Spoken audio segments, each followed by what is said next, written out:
When it comes to wild game, my expertise is mostly limited to venison and rabbit. But recently a buddy of mine called me up and asked if I could make him some beaver sausages. An avid trapper and fur harvester, he got himself a couple big old beavers during the trapping season and asked me what I thought about sausaging up one of them. And while I'd never even seen beaver meat before, I figured I'd give it a try.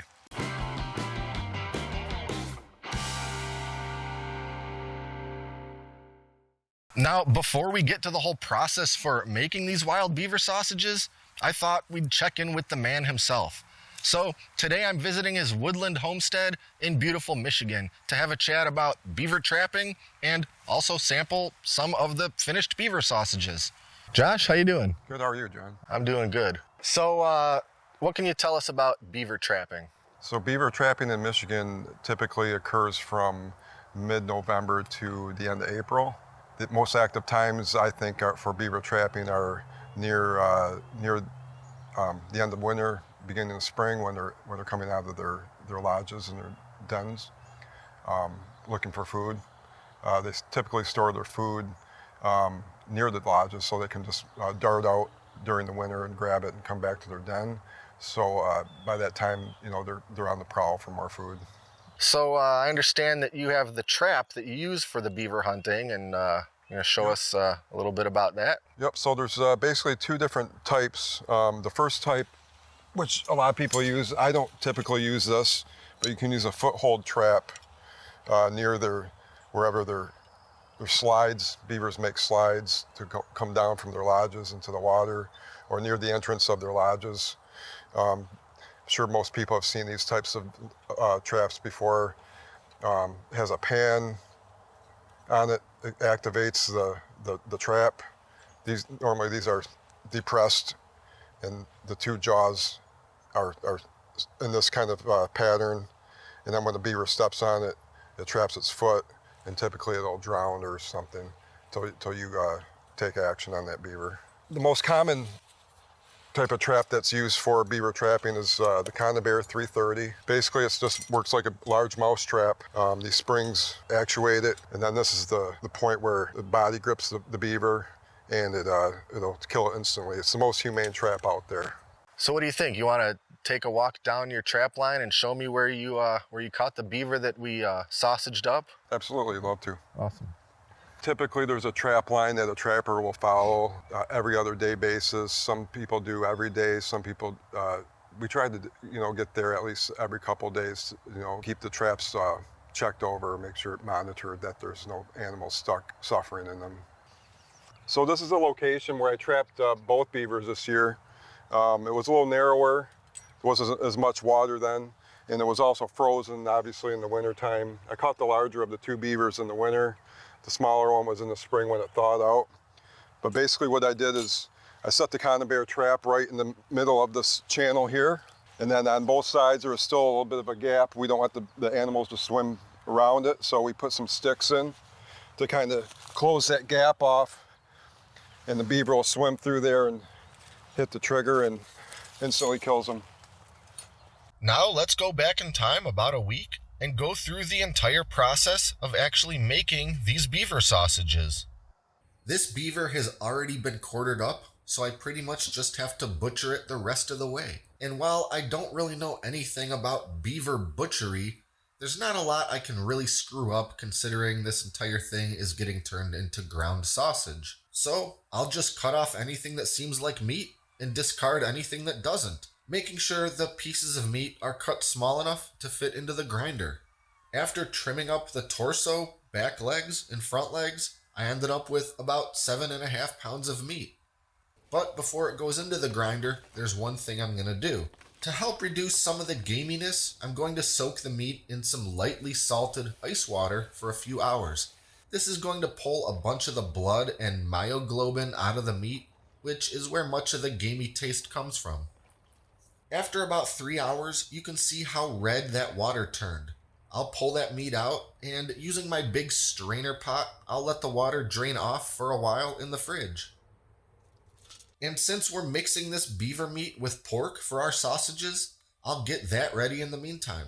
I'm using a pork shoulder for this. also called a pork butt. I'll cut all the meat off the bone and then slice it into strips that are small enough to fit through the grinder. I'm doing 50-50 beaver and pork, and this pork shoulder was just about the perfect size, giving me almost exactly 7.5 pounds of meat. And now it's time to grind. Today I'm making bratwurst as well as breakfast links, but I'll start by grinding all 15 pounds together with a coarse grind. I want to make sure that the beaver and pork are well mixed together, so I'll also alternate between running pork and beaver through the grinder. After coarsely grinding everything, I'll give it a bit more of a mix with my hands. For the bratwurst, the grinding is done. I want a nice, coarse grind to give my brats some good texture. I'm going to do 10 pounds of brats and 5 pounds of breakfast links. So I'll weigh out and separate 5 pounds of meat from the total 15, and that's going through the grinder a second time. I will put this meat into the freezer for a while first because pushing already ground meat through the grinder can be a challenge, and it really helps if the meat has started to firm up from being lightly frozen. For my breakfast links, I'm doing a somewhat fine grind for the second pass. This is going to give me the texture and tenderness that I like from a breakfast sausage link. Now that all my meat is ground, it's time to season. For the brats, I'm doing my classic beer brat recipe. So I'll sprinkle all those seasonings over top, followed by some good dark beer, and get to mixing with my hands. I want to mix until all that liquid and seasoning is fully incorporated into the meat. And by the way, I'll put a link to this fantastic beer brat seasoning recipe in the video description. And now for the breakfast meat. I love a hint of maple in my breakfast sausage, so in addition to my signature breakfast sausage seasoning mix, I'm pouring in some amazing dark maple syrup. And again, check out the video description for my breakfast sausage seasoning recipe. I've been told by several people that it's the best they've ever tasted, and I think you'll love it too. Now we're finally ready to start stuffing some sausages, and we'll do the brats first. I'm using natural hog casings for my brats, and I'll mention that I prefer to buy my casings from a butcher, but if you're gonna buy pre-packaged, I highly recommend the LEM natural casings. I don't like some of the other brands that come dried and absolutely packed in salt. I still need to soak these for a while in water, but they're much easier to work with in my opinion. Now I'll fill up the canister of my LEM 5-pound sausage stuffer machine. I will have to refill this one time for the brats since I am doing 10 pounds of meat. And now for my least favorite and perhaps the most tedious step, loading the casings onto the stuffer tube. I'll start by spritzing the tube with cooking spray to help the casing glide on easier. This step takes a little practice, especially when using narrower casings like what I'll be using for the breakfast links later. But just feed it on there a little at a time, taking care not to force it. You don't want to tear your casings on the end of that stuffer tube. Once the casing is loaded onto the tube, I'll give my handle a couple cranks until I see some meat start to come out. Then I'm tying off the end of the casing and we can start filling. This part also takes a little practice to get the hang of. I need to crank with my right hand, and with my left hand I'll guide the casing as it fills with meat. You want a nice consistent amount of meat through the entire casing, but it's very important not to overstuff. If overstuffing, you may burst a casing while stuffing, or even later when cooking. Plus, we need to leave just a little leeway for the next step, which is twisting the links. And if at any point it seems like you've got a big air bubble, poke a tiny hole in the casing with a pricking tool so the air can escape. When I'm just about at the end of the casing, I'll leave some of it empty so I have room to tie off this end. Once all the meat is stuffed, I'm ready to take these big coils of sausage and turn them into individual links. I'm going for 6-inch links, which is about the distance between my thumb and index fingertip. I'll gently pinch the casings to sort of squish some meat out of the way so I can start twisting. I'll pinch 2 spots at a time so I can twist one whole link. Give it 4 full twists and then move on to the next one. Once I've made all my twists, I'm going to quickly go down the line with my sausage pricker. I'm going to give each link 2 or 3 tiny pokes. This is going to help the links later on when cooking, and reduce the chances of the casing splitting open as the sausage expands. These holes are tiny enough that meat doesn't really escape out of them, and if I see any air pockets, I'll make sure to poke the link in that spot. Getting rid of any air bubbles is going to really help with the adhesion of that casing to the meat. Now to separate the links. Using a very sharp knife, I'll slit each link at the twist. If you have 4 full twists, you don't really need to worry about the ends of the links opening back up when you cut it. But if you're worried about it, let them sit in the fridge for a while before cutting, giving that casing a little extra time to bond with the meat. At this point, the sausage links are ready to cook or prepare for the freezer. For a batch this size, obviously I'm going to freeze most of it. The best way to do this is to start with a flash freeze. That is, lay the links out on a parchment-lined cooking sheet and put it in the freezer for a couple hours. This makes the links harden up such that they won't get deformed or squished when I put them in the vacuum seal bags, which is my next step. I'll use my food saver machine to vacuum seal my portioned out sausages, and then they're ready for the deep freeze.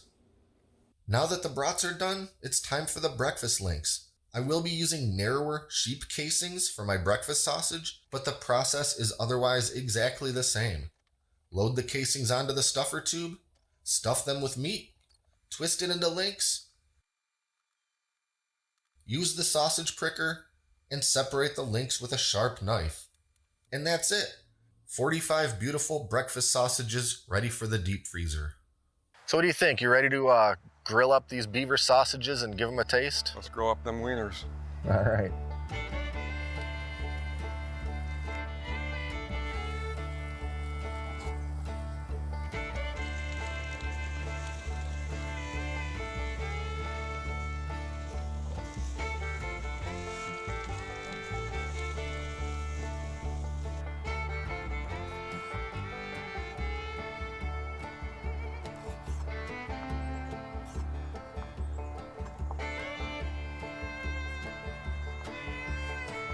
Let's dig in.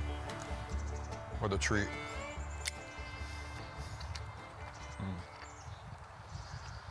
That's a good bratwurst. Steve, do you want to come from behind the camera and try one out? Yeah. You can really taste the beer in it. Sometimes, depending on the beer you use, it doesn't come through real strong, but I'm getting a lot of that dark beer. It's excellent. It's real good. And you got about 9.5 pounds left to get you through the season. Well, thanks, Josh, for having us up here. And thank you. Thanks for the visit and the sausage. It was fun. And let me know if you want me to make any other wild game sausages sometime in the future. I'm sure I'll be calling you. Awesome. So that's it for now. Be sure to like and subscribe and stay up to date with all our latest stuff. Thanks for watching, and until next time, this is Great Lakes Prepping.